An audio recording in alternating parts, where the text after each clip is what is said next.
happening, guys? Read and reflect here. Today and yesterday, all I have been doing, aside from work, my job, is writing. Writing. And I have my finger here to prove it. This is the first time that I've started a journal wherein I am not trying to write a book or setting out with any purposive intent to gain recognition or to publish this anywhere. This is sort of a journal that I've begun where I am just playing with ideas and with writing.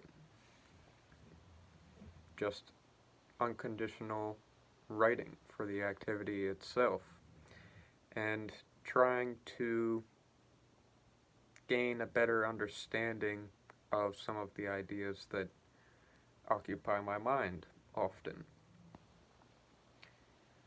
And I'm going to read a few pages from something I just wrote, which I titled Personality and Differentiation.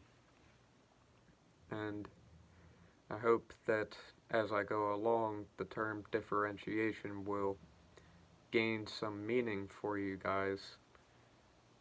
But personality is something I think that we can all understand, and a very strange thing. Just how many varieties of personality we find among human beings. And we will talk about this after I read. The landscape of personality deserves our greatest reverence and attention. When we consider Jung, Nietzsche, Dostoevsky, Goethe, Schiller, Hölderlin, Da Vinci, Shakespeare, all of the high, renowned literary and artistic geniuses and polymaths, the scope of what we call personality seems to widen indefinitely. Their works exude greatness and infinitude, cause us to question what we are really. Their greatness is to be found in what makes them different as people, and so we might call differentiation the condition of greatness. Their difference, however, cannot be attributed solely to their works, but must include what precedes them. Something is fundamentally different about their person and experience, their cellular and extracellular endowments, the latter of which includes daemon, conscience, and whatever else we might call the guiding voice inside. The quality of their being different would seem to be irreversible. They would like to be simple, to be able to relate to others and adopt their forms, but something in them will not allow it. Finally, they succumb to this something and pursue their difference. Posterity thanks them for their heroism and sacrifice.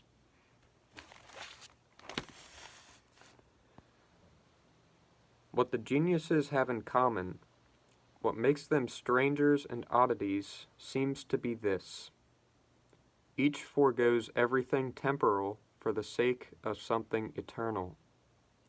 Some voice, some quest or ideal becomes their fixation, while all else amounts to trifle and triviality. Their very bodies begin to seem dispensable, and for this reason, the daemon-driven man often fails to take care of himself. His love for family and friends are not reduced, but his devotion to his work is so great that he often cannot see anything else, and so he turns recluse. He is by nature obsessive and inspired. These traits set him apart from the mass, whose passions are dim. Insight, excitement, and profundity are all part of his daily experience. He finds even boredom beatific, a hue of many fine shades and subtleties. He knows that his experience is unlike any other, and so by relishing his experience, he himself becomes one of a kind. Nietzsche has said that what is strong seeks independence and isolation, while what is weak assembles en masse. It takes strength to pursue differentiation, the voice that characterizes one's direct experience. For this, more than anything else, sets one apart.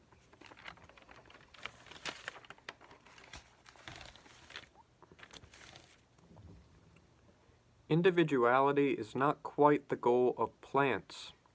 The fruit of an apple tree looks quite the same as that of another, though it is true that they become more individual across the lifespan. It is not a purely human goal either, but it is perhaps the most human of all. Human personality comes in more varieties than any organism, animal, vegetable, or otherwise, can hope to attain.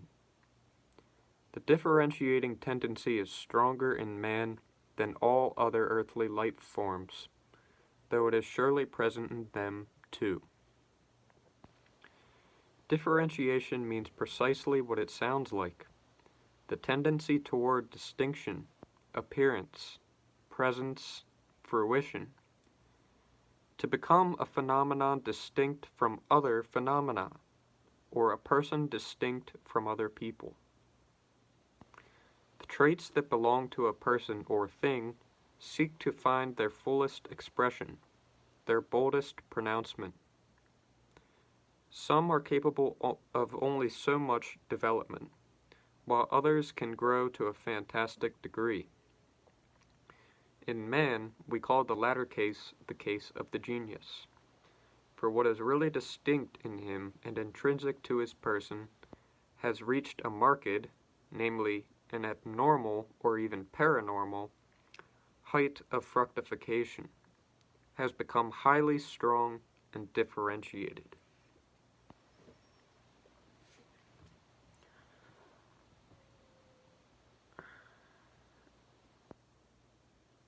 And I fear that my use of the word genius in this little ditty will make it seem that I think myself a genius.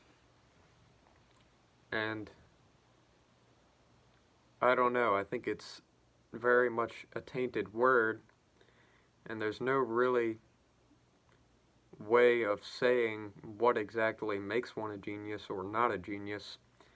It's just something that you sort of pick up on about certain people, and I highly doubt that people pick up on that about me, and I don't really care if they do.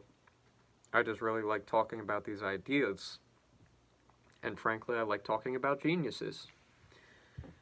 Because, as I said in the beginning of this little writing,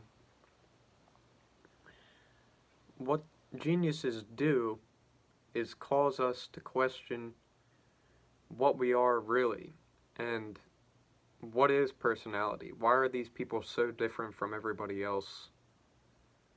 There's got to be something in them that drives them toward what I call differentiation. Because if you just think of an existence that is marked by a characterless and sameness quality, where nobody is quite different from one another and everybody is just the same, there's nothing really interesting about anyone, that is what I would call an existence where differentiation is not quite present. But when you have an existence where, say, there are people who abide by this sameness and conformity, and there are others, perhaps a smaller fraction of the population who do pursue this differentiation and become their own person, and they really stand out. Something about them or their work makes them distinct. It's almost like you need those who are, frankly, boring so that the interesting people can stand out and so that their talent really matters and has an effect. And it is despicable to expect talent and genius from the lot of men, from everybody. And I won't go telling anybody to pursue their genius, but I would probably rather use the term individuality. And individuality and differentiation you can almost term as sort of synonyms, because what makes you different is de facto what makes you individual. And so there's this really interesting idea that Jung put forth that essentially the unconscious harnesses this golden kernel which, through a process of introspection, the individual can come to learn and to realize in himself and thereby become his fullest person. And I really like that idea. I don't know what it is about it, but I have just had experiences myself where some, as it were, speaker or some internal phenomenon almost tells me something that I myself could never come up with. It's almost as if there's some sort of intelligence inside of me which is beyond me. And through this process of introspection, you can come to know whatever that is. And I know I've already lost some viewers on this idea. It's so outlandish and fantastic. But those who have had experiences resembling this know the truthfulness of this, that there are unexplainable phenomenological or experiential events or characters, and you find this either in dreams or daydreams, or see, this is all stuff that is so beyond me. I myself have difficulty talking about it, and nonetheless I have just had undeniable experiences where it's as if something beyond me, much smarter and greater than me, inside me, was talking to me. And I know it sounds absolutely crazy, but I hold to it. And I think that anybody who has had experiences like this need to pay careful heed to whatever that is.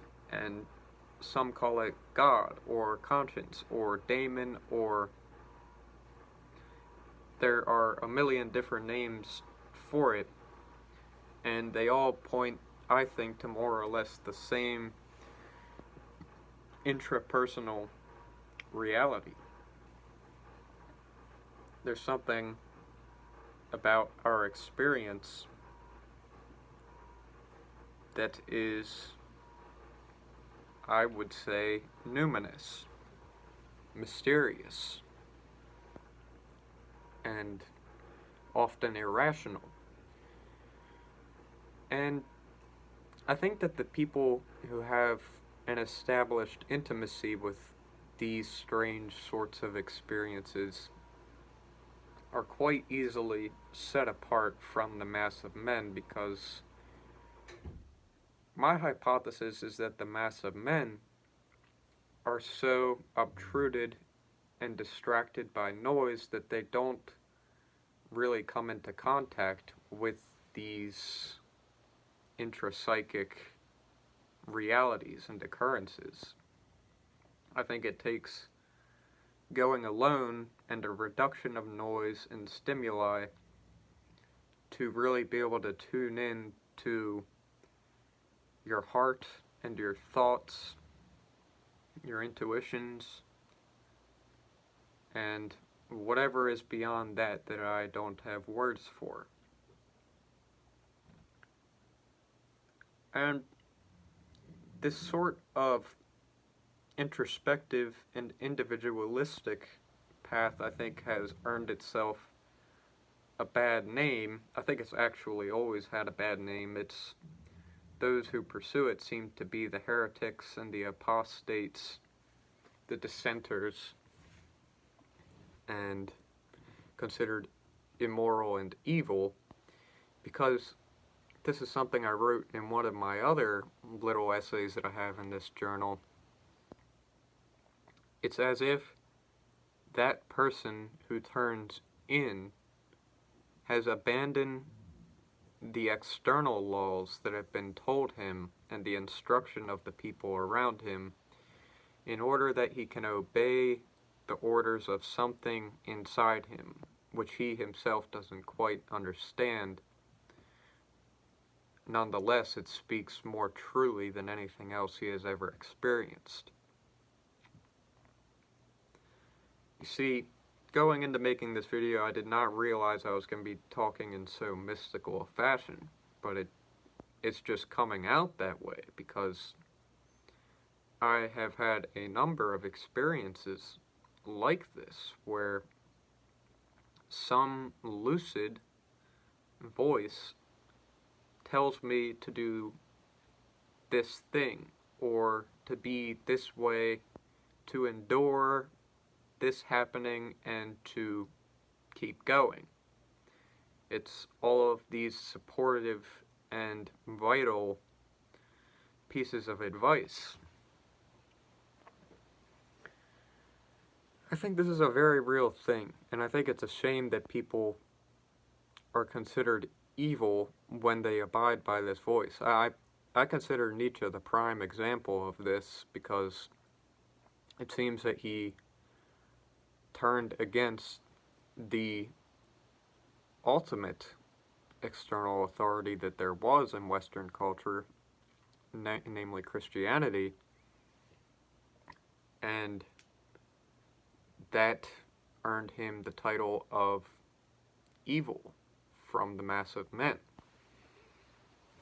And nonetheless, there is this earnestness and honesty that I think a lot of people, especially today, have begun to detect in reading his books. There is just this, it's strange, he has this admixture of simplicity and complexity. It's almost as if everything he writes is just coming out so smoothly, but he also writes in this fashion of multiplicity and sophistication.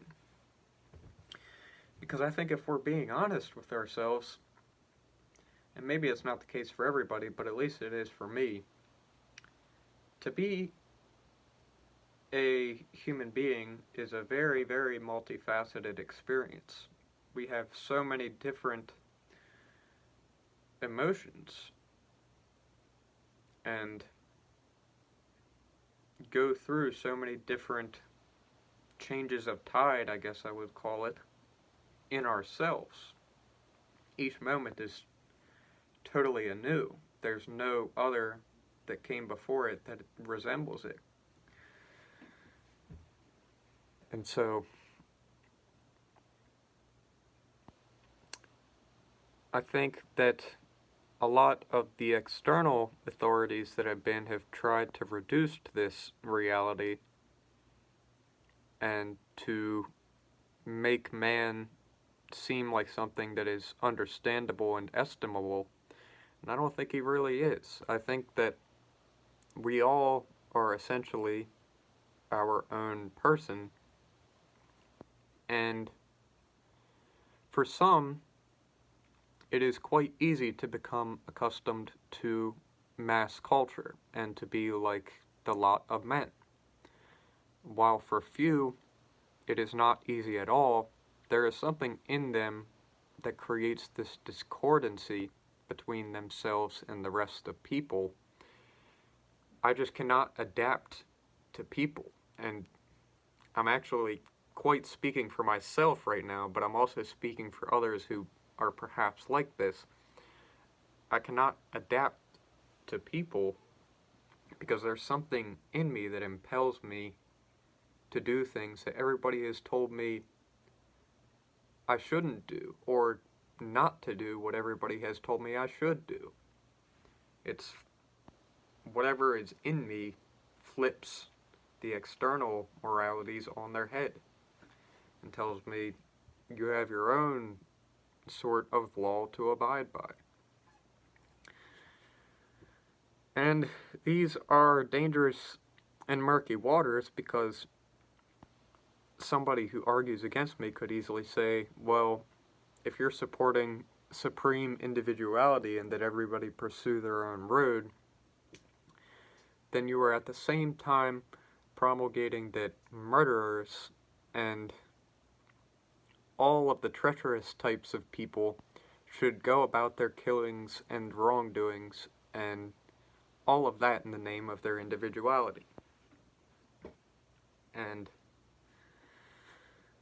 see, it's really hard. I don't know how to argue against that, but I think that's just one side of the coin. I don't think that individuality necessitates those things. And I think they are of the poorer sort of individuality. I think precisely the sort of person who resembles the geniuses and the artists that I mentioned at the beginning of this writing are the sort who, in our own ways, we should try to match. And again, I'm not saying everybody should go for this, but if I'm being candid, this is quite my mission. I'm very young, but I really am trying with writing to write something really great and impactful, and that also makes people question what are we really, and what are we capable of? Because all of the authors that I mentioned have had that effect on me, and like I said, posterity thanks those sorts of people for this, even if they are condemned by the people in their time and place. This is actually also a Nietzsche quote. Some men are born posthumously, and he's basically saying that a genius is hated by his time and place, but later on, people recognize, oh my god, this guy was amazing. And it's almost as if he doesn't earn his reward until after he's gone. And I think this is a marvelous thing to strive for, and that we need more interesting and talented people, and to revive culture, and to inculcate history with really great and inspiring creations. So I'm going to leave it here. Thanks, guys.